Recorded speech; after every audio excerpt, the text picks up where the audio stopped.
A boot slammed into an old man's ribs. He folded over in the gravel, gasping, one hand clawing at the dirt. A second kick caught him in the jaw and snapped his head sideways. Blood ran into his gray beard. Two more men stepped in, fists swinging, driving him down until his face pressed into the ditch. One of them ripped a metal medallion off a chain around his neck and held it up to the light. They laughed. Then they climbed into a truck and drove off, leaving him bleeding in the ditch on the shoulder of a long, empty desert highway. His name was Silas Rourke, 68 years old, a war behind him, and a dog beside him that would not run. What that dog did next, and who it brought back, would stop 300 engines on that road by dawn. Stay with me on this one. 6 hours earlier, that same truck had been running just fine. Silas drove an old Ford that was older than most of the people who passed him on the highway. He'd rebuilt the engine twice with his own hands. He knew every rattle it made and what each one meant. That afternoon it made a new rattle, somewhere deep, and then it made no sound at all. The Ford coasted to a stop on the shoulder of Route 66, a few miles outside Kingman, Arizona, where the desert runs flat and gold and empty in every direction. Silas wasn't a big man anymore. Time had bent his back and thinned his arms, but he was calm. He'd been calm his whole life, the kind of calm that scares people who don't understand it. He popped the hood, looked at the engine for a while, and figured out he wasn't going anywhere without a part he didn't have. So he did what he always did. He waited. And beside him, on the bench seat with his big head hanging out the open window, waited Boone. Boone was a German shepherd with a torn ear and a long scar down one shoulder. Silas had pulled him out of a county shelter 9 years back, an hour before they were going to put him down. Nobody wanted him. Too big, too scarred, too quiet. The card on his cage said he'd been found chained to a fence post out past the tracks, half-starved. Silas looked at that dog through the wire, and the dog looked back at him, and neither one of them blinked. Silas signed the papers that same day. They'd been together ever since. Two beat-up old souls who'd both been left somewhere by somebody and both decided to keep going anyway. Now here's the thing about Silas Rourke. He looked like nothing. He looked like any old man you'd pass at a gas station and forget by the time you filled your tank. Faded flannel, work boots, a steel medallion on a chain that he never took off, not to sleep, not to shower, not once in 50 years. That medallion was the only thing he had left from the man he used to be, because Silas hadn't always been quiet. Once, he'd been thunder on two wheels. Back in his younger days, he rode with the Kingman charter of the Hells Angels, and not as some hanger-on. He was a full patch. He'd earned it the hard way, the way you earned everything back then, with your fists and your word and your willingness to stand when other men ran. But that was a lifetime ago. He drifted away from the club years back, the way a man does when the friends start dying and the knees start aching. He kept the medallion. He kept the memories. He never talked about either one. So he sat on his tailgate in the falling sun with Boone at his feet, and he figured someone friendly would come along eventually. Someone did, just not someone friendly. A jacked-up truck came off the highway too fast and skidded onto the shoulder behind him, kicking up a cloud of dust. 3 men got out. Young, loud, the kind of loud that's covering for something. The one in front had a shaved head and a smile that didn't reach his eyes. Silas knew that kind of smile. He'd spent a war learning to read faces, and that face told him everything he needed to know before a word was said. "Truck trouble, old-timer," the shaved one said. "Nothing I can't handle," Silas said. The 3 of them spread out slow, the way men do when they've already decided how a thing is going to go. Boone stood up. A low sound started in the dog's chest, not quite a growl yet, more like a warning being loaded. "That's a nice piece of metal you got there." The shaved man pointed at the medallion on Silas's chest. "That real silver." It's not for sale. Didn't ask to buy it. And there it was, the whole thing laid out plain in 5 words. Silas stood up off the tailgate. His knees popped. He put one hand down, low and steady, and said one quiet word to his dog. Easy, Boone held.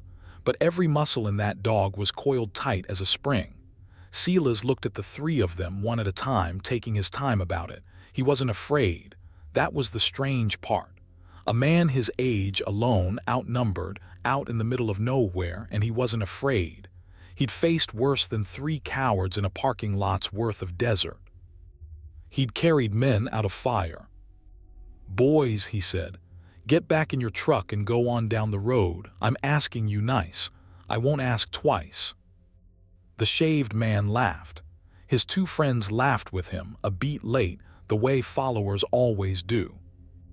That laugh was the last thing Silas heard before the sun went down on the worst hour of his life. The shaved man went for the chain. Silas was old, but he moved faster than they expected. He got a hand up and shoved the man back a full step. For one single second, the 3 of them looked genuinely surprised. Then it turned ugly. The first punch caught Silas in the temple and put a white flash behind his eyes. He staggered but didn't drop. The second one folded him. And then Boone came off the ground like something out of a nightmare. The dog hit the shaved man chest high and took him straight down into the gravel, teeth in his forearm, and for a moment the whole thing swung. The man was screaming. His friends were shouting. Silas was trying to get his feet back under him. If it had stayed like that, 3-on-1 plus 100 pounds of angry shepherd, those men would have run. Believe me, they were close to running. But one of them had a tire iron. He swung it at Boone's back, and there was a sound no dog lover should ever have to hear. Boone yelped and rolled off, dragging one back leg. And that was the moment it all came apart. The 3 of them turned on the old man with everything they had, and this time there was no dog to stop it. They beat Silas Rourke into the dirt. They kicked him and hit him, and when he went down they kept going. He curled up the way you learn to curl up when you can't win, protecting his head, protecting the soft places. He didn't beg, not once. He just took it, and somewhere in the middle of it he stopped feeling it, which is the body's small mercy. The shaved man knelt down in the blood and the dust, ripped the chain off his neck, and held that medallion up in the last of the light. Not for sale, huh, he said. They left him there, face down in the ditch, not moving. They got in their truck and they drove off toward town like nothing had happened, like they'd stopped for gas, and the desert went quiet again except for one sound. A dog dragging a broken leg, whining low, pushing his nose against an old man's face. Boone couldn't stand right. His back leg wouldn't hold him, but he got up anyway. He nosed Silas's cheek once, twice, 3 times, and Silas didn't answer. So the dog did the only thing left in the world that he knew how to do. He turned toward the faint glow on the horizon, the lights of a gas station 2 miles down the highway, and he started to walk. 2 miles, on 3 legs, in the dark. He fell more than once. He got up every time. He left a trail of blood on the white line of Route 66 that a state trooper would photograph the next morning and never forget for the rest of his life. Every 50 yards the dog would stop and look back toward the shape in the ditch, like he was making sure it was still worth it. Then he'd turn around and keep going. One paw, then the next, then the broken one, dragging. That dog was not going to let his old man die alone in a ditch. Not while his heart was still beating.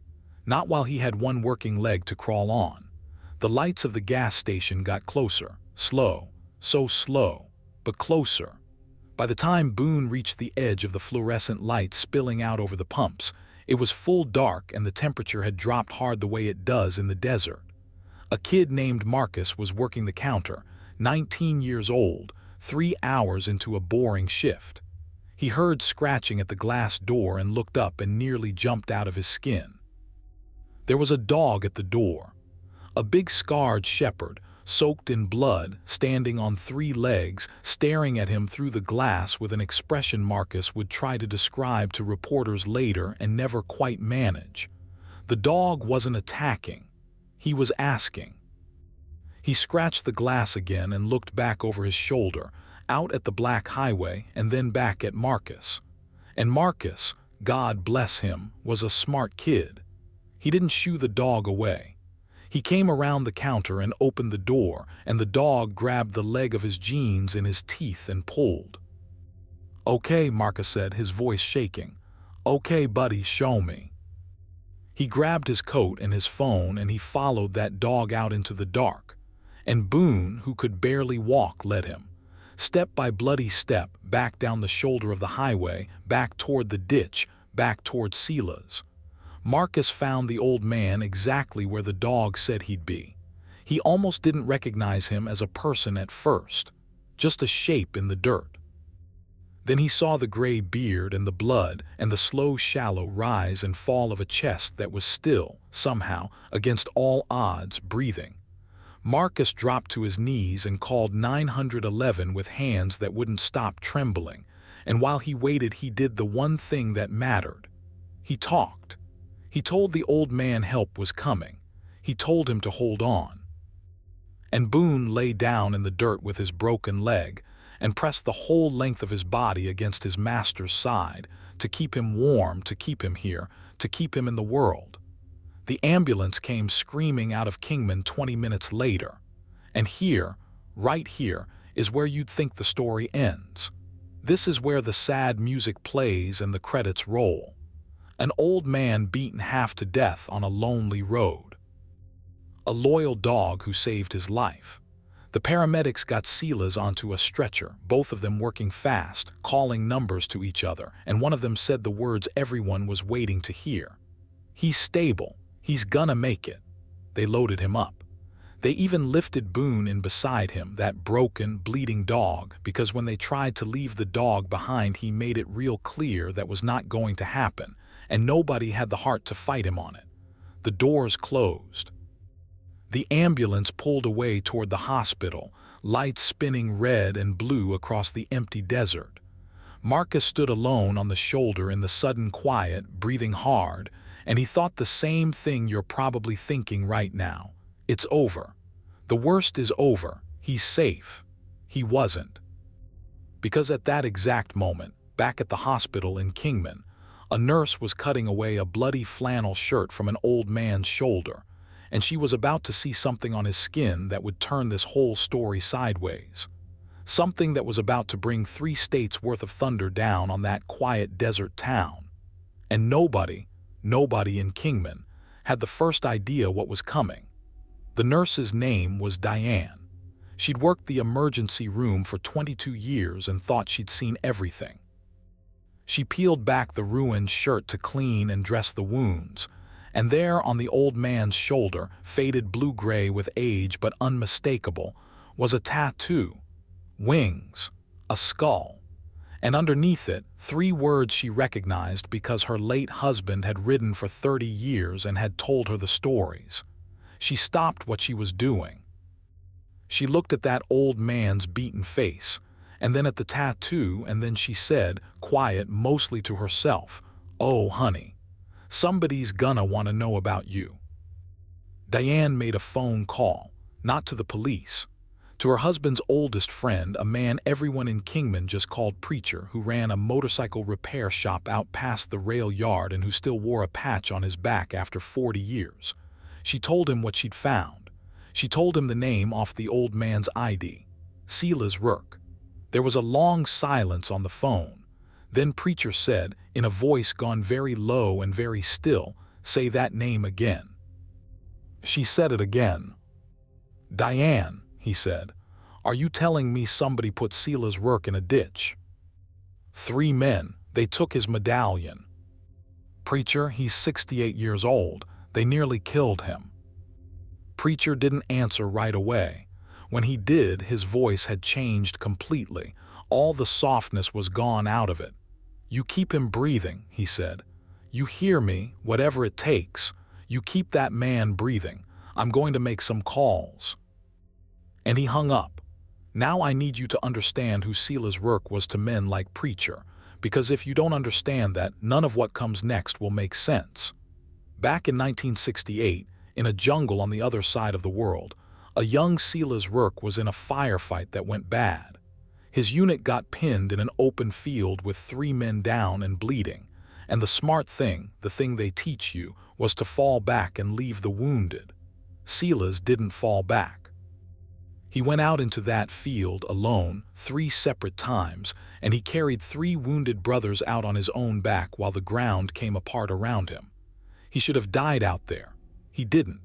2 of those 3 men he carried came home and joined the Kingman Charter. One of them was Preacher's uncle. In the club, that story was gospel. It got told at every gathering, every funeral, passed down to riders who weren't even born when it happened. There was a code older than any of them, simple and absolute. You do not forget the man who carries you out. Not ever. Not if 50 years go by. Not if he goes quiet and gray and drifts away and you lose his number. If that man ever needs you, you come. You come from wherever you are, and you come now.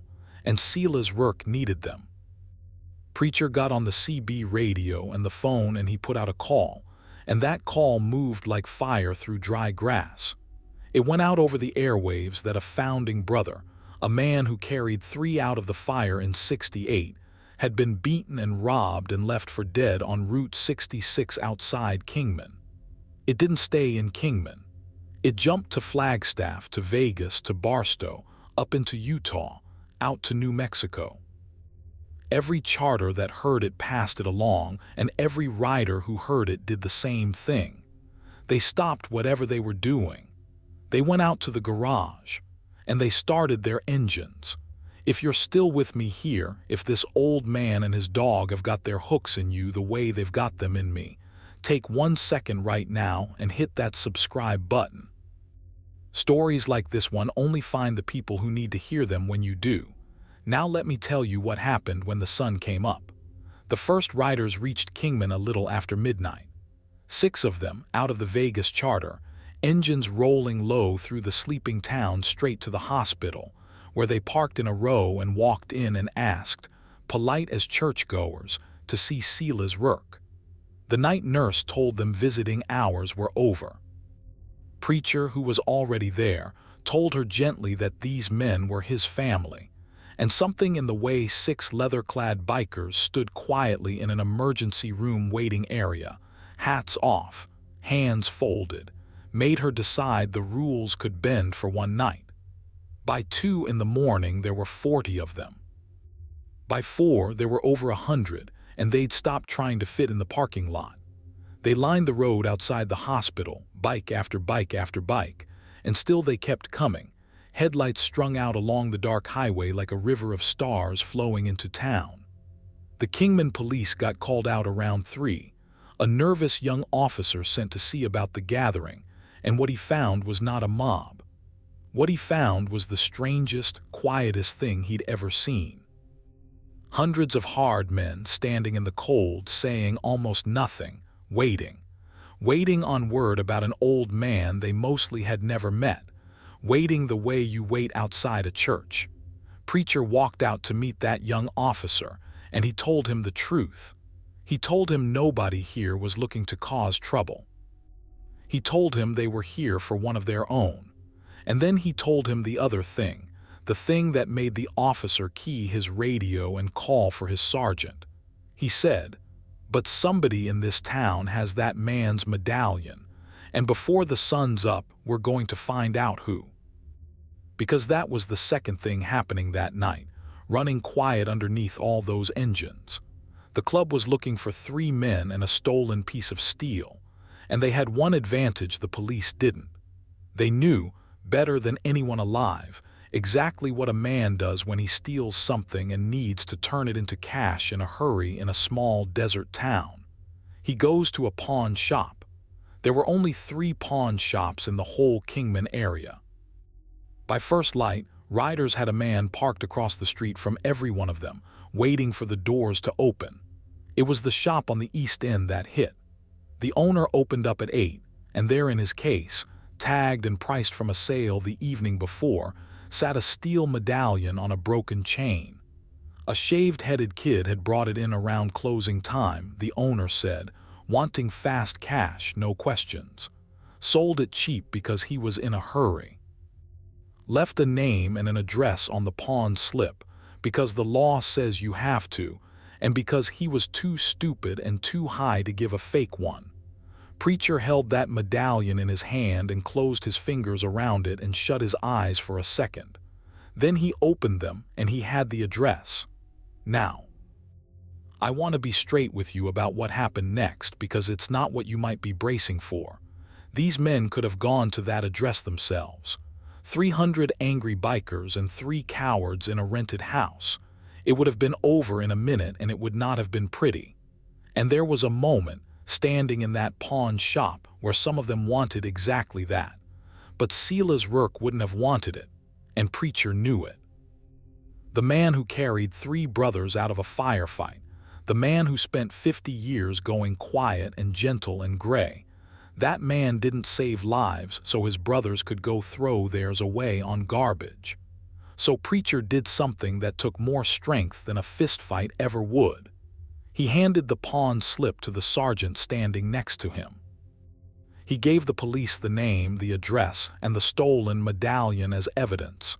And then he said, "We'll be right behind you, peaceful, but we will be there." The police went to that address with a warrant an hour later, and they were not alone. Rolling behind the squad cars, slow and steady and loud enough to shake the windows of every house they passed, came the escort. Not to break the law, to witness it being kept. 300 riders lined both sides of that residential street, shoulder to shoulder, engines rumbling as the officers walked up to the door. The 3 of them were still inside, still sleeping it off. The shaved man had a dog bite going bad on his forearm that he hadn't even bothered to treat, and when the officers cuffed him and walked him out onto that lawn, he looked up and saw what was waiting for him. He saw the whole street lined with them. 300 hard faces, all turned toward him, all silent. Nobody rushed him. Nobody laid a hand on him. They didn't have to. He'd figured he'd robbed some helpless old man nobody would miss. And now he understood all at once exactly whose chain he'd ripped off, and exactly how wrong he'd been about who would come. The look on his face when he understood it. Preacher said later that was worth more than any beating. The kid's knees actually buckled. An officer had to hold him up. They put all 3 in the back of the cars and drove them away, past that endless silent wall of riders, and not one man moved to touch them. They just watched. And that watching said more than fists ever could. It said, "We see you. We know what you did. And we made sure you did not get away with it." The medallion went into an evidence bag that morning. But it didn't stay there long. Preacher spoke to the sergeant, one man to another, and explained what that piece of steel was and where it belonged. And a few days later, when the paperwork was done, a detective walked into a hospital room in Kingman and placed a 50-year-old medallion into the hand of an old man sitting up in bed for the first time. Silas had woken up 2 days after the beating. Cracked ribs, a fractured cheekbone, more stitches than anyone could count, but awake, alive. And the first thing he asked for before water, before anything, was his dog. They brought Boone in on a little rolling cart, his back leg in a bright blue cast, and when that scarred old shepherd saw his master's face, he made a sound that every person in that hallway would remember. Not a bark, something softer and deeper than that, a sound like coming home. He put his head on the bed against Silas's hand, and the old man, who hadn't cried in front of another human being in 50 years, turned his face to the wall and wept. Silas didn't know, yet, about the 300.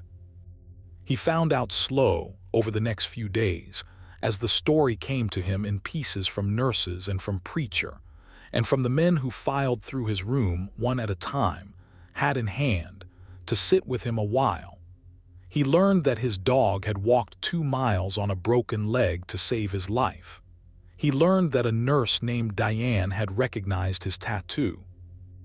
He learned that a call had gone out in the middle of the night, and that men he'd never met had ridden from 4 states away, and that when the sun came up over Route 66, there had been 300 of them lining that highway for a stranger who'd gone quiet 40 years ago. He didn't say much. He wasn't a man of many words, even then, especially then. But Preacher, who sat with him longest, said the old man kept shaking his head slow and kept saying the same thing under his breath. "All that, for me, all that for me." And Preacher took his hand and said, "You carried 3 of ours out of the fire, brother. You think we forgot. We never forgot. We were always coming. It just took us 50 years to find out where you were." Sila's work recovered. It took months. The ribs healed and the bruises faded and the cheekbone knit back together. And one warm morning that spring, an old man walked, slow and careful, out the front door of his little house with a medallion back around his neck where it belonged and a limping shepherd at his side. There was a new truck in his driveway. He never found out exactly which charter paid for it, and every one of them denied it, which is how he knew it was all of them. The 3 men went to prison. Robbery, assault, a whole stack of charges, and the judge, who happened to know the story by then because the whole town knew the story by then, gave them the maximum the law allowed. But that was almost beside the point. The punishment that mattered was the one they'd already gotten, standing on that lawn in the gray dawn, looking up at 300 silent riders and understanding, finally, what they had done and who they had done it to. Silas started riding again that summer. Just short trips at first, out to the edge of town and back, the wind in his gray beard, Boone riding in a sidecar one of the boys had built special so a 3-legged dog could travel in style. And on the last Saturday of every month, if you happened to be out on that lonely stretch of Route 66 outside Kingman, you'd see them. An old man and his dog, and rolling all around them, front and back and on both sides, a rolling wall of their brothers, never letting him ride alone again. Not once. Not ever. Sometimes Silas would slow down as he passed the spot. The ditch.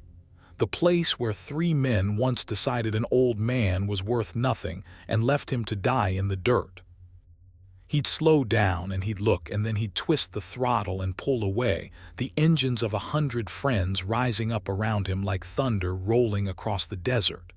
Because here's the thing they never understood, those 3 men. They thought they'd found a man alone. A broken-down truck, a gray beard, a quiet old fellow nobody would miss. They were wrong about every part of it. He was never alone. He'd spent his whole life earning the kind of loyalty you can't buy and can't fake and can't beat out of a man in a ditch.